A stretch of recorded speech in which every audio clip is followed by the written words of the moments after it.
নমস্কার, কেমন আছেন সবাই? সবাইকে আরেকবার অনেক অনেক স্বাগত আমার আরেকটা নতুন ভিডিওতে। তো সকাল সকাল চলে এসেছি রোজকার মতো রান্নাঘরে আদিবাবুর টিফিন বানাবো। আর আজকের এই টিফিনটা না আমি মার কাছ থেকে এবার শিখেছি বাড়িতে গিয়ে। মা বানিয়েছিল, খুব সুন্দর হয়েছিল ব্রেকফাস্ট একদিন সকালের। সেটা হচ্ছে একটু চালের গুঁড়ি নিয়েছি, তাতে একটু আদা বাটা, রসুন বাটা আর পেঁয়াজ কুচি, টমেটো কুচি দিয়েছি। শিলে সকালবেলায় বেটে নিয়েছি। আর লঙ্কাটা স্বাদ মতো দিতে হবে, আর দিতে হবে 3টে ডিম। মানে যে যেরকম পরিমাণে করবেন সেরকম পরিমাণে দেবেন আর কি। আর রসুন বাটাটা দেওয়া হয় কারণ হচ্ছে নাহলে একটা ডিমের একটা আষ্টে মতো গন্ধ না, সেই গন্ধটা যাতে চলে যায় তার জন্য। তো এবার জল দিয়ে ভালো মতো করে এটা মিশিয়ে নিতে হবে। এটা ভীষণ সিম্পল এবং ভীষণ ভালো একটা খাবার আর কি। অনেকটা বলা যায় ওই শাঁস পিঠেগুলো হয় না, ডিম দিয়ে যে শাঁস পিঠেগুলো বানায় তারই একটা ফ্রাইং প্যান রেসিপি আর কি। মানে মাটির তাওয়া দরকার, মানে মাটির শাঁস দরকার হবে না, তাছাড়া একটা সুন্দর একটা পিঠের টেস্টের তৈরি হয়ে যাবে। আর একটুও তেল লাগবে না, শুধু ফ্রাইং প্যান গরম করে এরকম ছোটো ছোটো প্যানকেকের মতো দিয়ে দিলেই কিন্তু এটা রেডি। আর এই এক একটা করতে এরকম টাইম লাগবে মোটামুটি, এক একটা ফ্রাইং প্যানে যেমন সাইজ সেরকম পরিমাণে ধরবে, 3টে কি 4টে করে। আর ঢাকা দিয়ে দিতে হবে। ঢাকা দিয়ে দেওয়ার পর ওই এক পিঠ মোটামুটি 3-4 মিনিট, আর এক পিঠ 2-3 মিনিট দিলেই হয়ে যাবে। টোটাল 10 মিনিট মতো লাগবে হয়তো। আর এদিকে নাগেটস ভাজছি, ও স্ন্যাক্সে নাগেটস খাবে বলেছে আজকে, তো চিকেন নাগেটস ভেজে নিচ্ছি আদির জন্য। মানে মা এটা বানিয়েছিল এবার বাড়ি গেলে, আমি মাকে জিজ্ঞেস করেছিলাম মা কী কী দিয়েছো, মানে এত ভালো লেগেছিল। তো মা বলেছিল, তখন সেটা ভাবলাম আজকে একবার ট্রাই করি, দেখি আদিও কেমন ভালোবাসে, সেই মতো তাহলে মাঝে মধ্যে ওকে এই ব্রেকফাস্টটা দিয়ে দেবো। সবাই একবার ট্রাই করে দেখবেন চালের গুঁড়োর সাথে, এরকম বানিয়ে খুব ভালো লাগে খেতে। সকালে বা কি বিকেলে স্ন্যাক্সেও ভীষণ ভালো লাগবে সবার খেতে। এদিকে আমি টিস্যুর উপর রেখে নিচ্ছিলাম নাগেটসগুলো। আজকে প্রচুর কাজ বাড়িতে, সন্ধ্যের দিকে কিছু বন্ধুবান্ধব আসবে বাড়িতে, তার জন্য অনেক রান্নাবান্না আছে। তো টাইম আজকে একদমই ওয়েস্ট করলে চলবে না, আমার প্রচুর কাজের চাপ। ছেলেটার টিফিন তাড়াতাড়ি গুছিয়ে দেবো, ওর বাবা ওকে দিয়ে আসবে, তারপর ওর বাবাকেও ব্রেকফাস্ট দিয়ে আমি নিজে ব্রেকফাস্ট করে তারপর আবার রান্নাবান্নার প্রিপারেশন আছে। ইচ্ছে আছে অনেক রকম রান্না করব।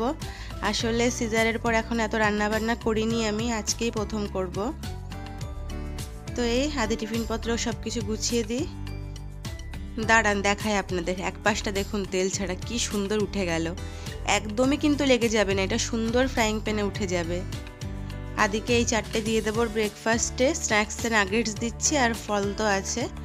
এবার আর একবার ঢাকা দিয়ে দেবো, মানে পাশ ফেরানোর পর আর একবার ঢাকা দিয়ে দিতে হবে, দিয়ে আর 2 মিনিট মতো রাখতে হবে।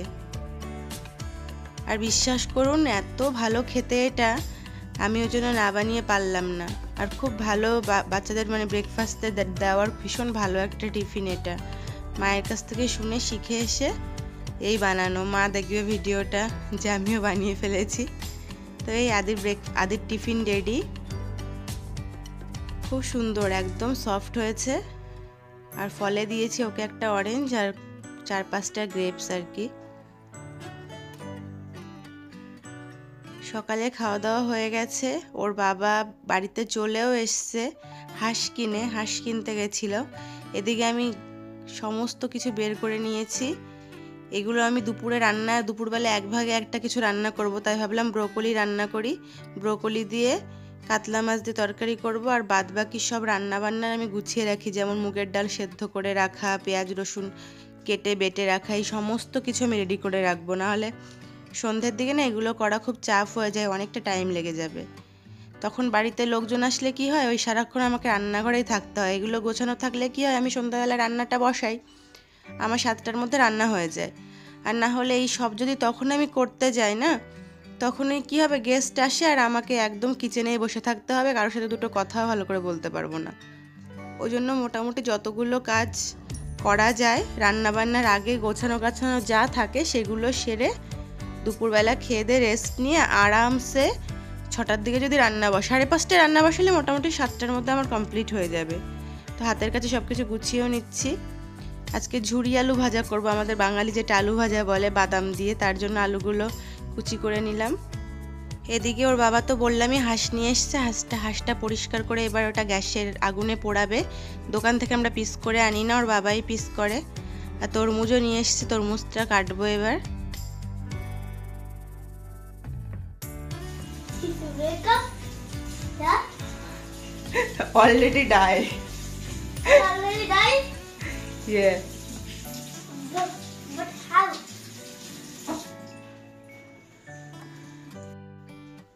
আদি বলছে মা হাঁসটা কি জেগে আছে নাকি শুয়ে আছে, তো আমি বললাম অলরেডি ও মরেই গেছে। তো হাঁস একদম ওর বাবা এত সুন্দর করে পরিষ্কার করে, দোকান থেকে পরিষ্কার করে এনে আমরা একদম কখনোই খাই না। ওর বাবা ঘরে এসে ভালো করে ক্লিন করে তারপর কাটে পিস করে আর কি, শুধু গরম জলে ঘুরিয়ে নিয়ে আসে দোকান থেকে। দুপুরে রান্নাবান্নার সাথে সাথে আমি ঝুরি আলু ভাজাটা করে নিচ্ছি, কারণ এটা খুব সময় সাপেক্ষ একটা জিনিস, এটা করতে প্রচুর টাইম লাগে, ওই জন্য ভাবলাম এটা আমি কমপ্লিট করে নিই।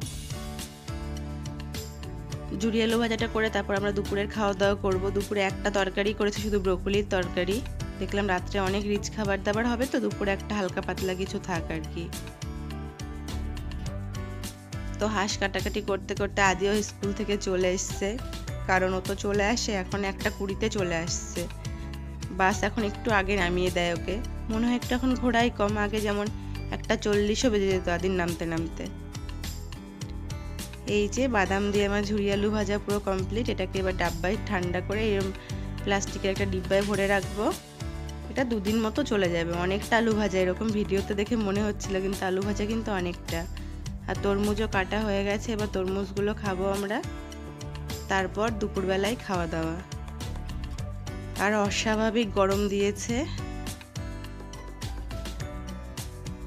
এই দেখুন হয়ে গেছে আমার ঝুরি আলু ভাজা। এই আলু ভাজাটা জানি না কার কেমন লাগে। কলকাতা একটা রেস্টুরেন্ট আছে না ভজহরি, ওখানে দেয় এয়ারপোর্টের কাছে যে রেস্টুরেন্টটা, আমার এত ভাল লাগে। আমি ওখানে গেলেই 2 বাটি আমি খাবো এই আলু ভাজাটা আর কি। আর যা দাম নেয় ভজহরিতে খাবারে, ওরে বাবা। এ নাও বসো, এটা গরম কিন্তু, হ্যাঁ আগে বিস্কিটটা খাও তারপর ওটা খেয়ে নাও। ম্যামের পড়া পেরেছো আজকে? আচ্ছা বাবা, ঘর এলোমেলো করবে না, হ্যাঁ আমি অনেক কাজ করবো, আমাকে ডিস্টার্ব করবে না। কি বললাম? আমাকে ডিস্টার্ব করবে না, যাও ওটা খেয়ে নাও। তো আদিকে দিলাম হরলিক্স, এর আগে আমরা কফি টফি খেয়ে নিয়েছি। ওর বাবাকে গ্রিন টি দিয়েছিলাম, আমি আর আদির ম্যাম কফি খেলাম। ওর ম্যাম পড়িয়ে গেলই মাত্র। এদিকে আমি রান্নার প্রিপারেশন শুরু করে দিয়েছি। আজকে ভাবলাম পটল চিংড়িটা একটু অন্যরকমভাবে করব। আজকে পটল চিংড়িটার জন্য পটলটার আলুটা এরকম করে কেটে নিয়েছি, একটু অন্যভাবে করার ইচ্ছে আছে তার জন্য আর কি। টমেটোটা প্রায় গলে এসছে, আর একটু গলবে, তারপর এটাকে গুড় দেবো। আজকে গুড় দিয়ে চাটনি করবো ভাবছি, চিনি দেবো না।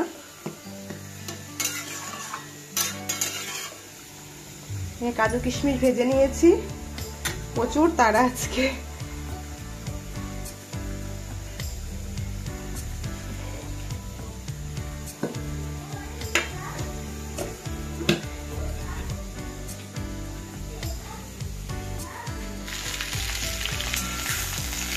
এবার আলুর মতো করে পটলটাও ভাজা ভাজা করে নেব, তারপর মশলাতে যেমন করে পটল চিংড়ি হয়।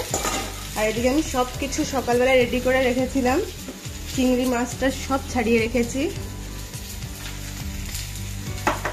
একটা একটা করে রান্না রেডি করতে হবে। পেঁয়াজ রসুন বাটা ফাটা সবই করা আছে, এখন শুধু জাস্ট রান্নাটা করবো, আর কিছুই না, সব কিছু গুছিয়ে নিয়েছিলাম।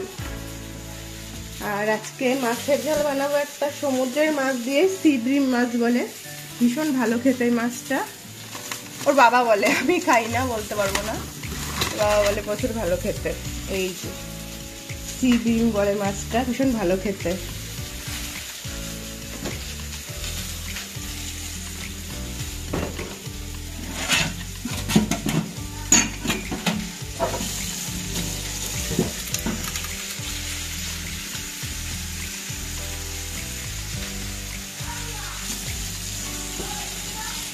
রাত্রেই মাছটা কেটে কুটে রাখা হয়েছিল এনে, এখন জাস্ট রান্না করব। আর মশলাপাতি সব করার আছে, একটা একটা করে যদি জাস্ট বসাবো। শুধু লঙ্কাটা একটু পেস্ট করবো মিক্সিতে, কারণ হাতে বাটলে না প্রচুর জ্বালা করে হাত আর কি। সব কিছু যদি গোছানো থাকে রান্না করতে কিন্তু একদম সময় লাগে না দেখবেন। বা যদি ইন্ডিয়াতে যখন থাকি, আমাকে রান্নার লোক রান্না জিনিসপত্র গুছিয়ে দিলে আমার চটজলদি রান্না বান্না হয়ে যায়। এদিকে মাছের মাথাতে মুগ ডাল হয়েও গেছে, চাটনি হয়ে গেছে, আর পটল চিংড়িটা হয়ে গেছে। এবার মাছের ঝাল, মাংস হলে হয়ে গেল। ওর বাবাকে একটু মিষ্টি আনতে বলেছি, কারণ শেষ পাতে একটু মিষ্টি হলে খেতে ভালোই লাগে। আর এই মাছটা নাকি খুব ভালো খেতে, সিব্রিম মাছ, কিন্তু আমি খাই না তো বলতে পারবো না, ওর বাবা বলে খুব ভালো খেতে। এদিকে হাঁসের মাংসটাও বসিয়ে দিয়েছি। এটা যতক্ষণ পর্যন্ত অ্যাটলিস্ট 85% না গলে যাবে ততক্ষণ পর্যন্ত আমি কষাতেই থাকবো, তারপর এটাতে জল দিই। এদিকে রান্নাবান্না সব কমপ্লিট আমার। আর ভিডিওটা আজকে এখানে এন্ড করছি, কারণ আমি সবাইকে ভিডিওতে নিই না, সবাই তো কমফোর্টেবল ফিল করে না ভিডিওর সামনে আসতে। তো সমস্ত কিছু হয়ে গেছে, এবার শুধু ভাতটা পরে বসাবো। ভিডিওটা আজকের মতো করছি এখানে এন্ড। সবাই প্রচুর ভালো থাকবেন, ভিডিওগুলো যদি ভালো লাগে একটা করে লাইক দেবেন। Bye bye.